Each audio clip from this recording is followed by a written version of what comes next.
Beno, tutorial honetan, zatiki algebraikoekin eragiketak praktikatuz, jarraituko dugu beste ariketatxo bat zuzentzen, bale? Hor damagun ematen digutela hor dakagun zatiki algebraiko hien arteko eragiketak, hor da, lehen da bizi, parentesi artean dagoen kenketa hori egin barko dut, beraz, hasierako hiru zati x berdin geratzen da, eta barrukoa, kenketa egin baino lehen, izendatzaile komuna jarri behar dudanez, izendatzaileak faktorizatu beharko ditut. Orduan, lehenengoa x gehi bat ezin da gehiago faktorizatu, beraz horrela geratzen da, ken, bigarrenan, fijatzen bazarete, x karratu ken bat, da, lehenengoaren karratua ken, bigarrenaren karratua, beraz, hori zer da, lehenengoa x, eta bigarrena bat bada, x ken bat, bider x gehi bat. Bai, horrela faktorizatuko litzateke bigarren hori. Orduan, orain, ja, izendatzailea faktorizatuta ditu dela, hasierako txiko dut berdin, jarri beharko dut izendatzaile komuna bi zatikien artean. Kasu honetan, batean agertzen zaizkidan biderkagaiak behan dira x ken bat eta x gehi bat, eta bakoitza bere berratzaile handienarekin.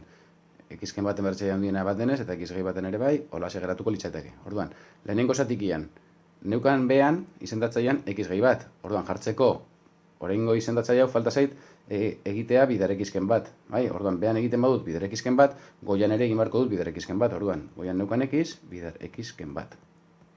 Ken, bigarren zatikian, daukan izendatzailea eta jarri duguna berdina da, beraz goikoa geratuko litzateke dagoen moduan. Eta orain, eragiketa, egin beharko dut hiru zati x uzten dut hor, biderkatzen dut x hori bider x ken bat, alegia x behar bi ken x, eta ken x behar bi. Guzti hau zati x ken bat, bider x gehi bat. Vale. Eragiketa hori egiten dut, hiru zati x uzten dut berdin, hemen x berbiak x berbiekin, beraz x berbi ken x berbi joaten zait, eta geratzen zait goian orduan bakarrik minus x.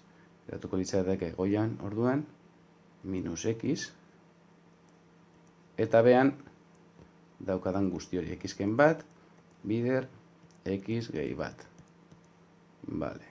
Eta orain bizatiki hauek hor ikusten dugun moduan biderkatzen daude. Beraz, goian geratuko litzateke hiru bider minus x, beraz minus hiru x, eta behan geratuko litzaidake x bider x ken bat, bider x gehi bat.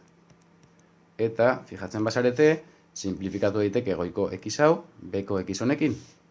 Beraz, emaitza izango litzateke, minus hiru, zati, x ken bat, bider x gehi bat.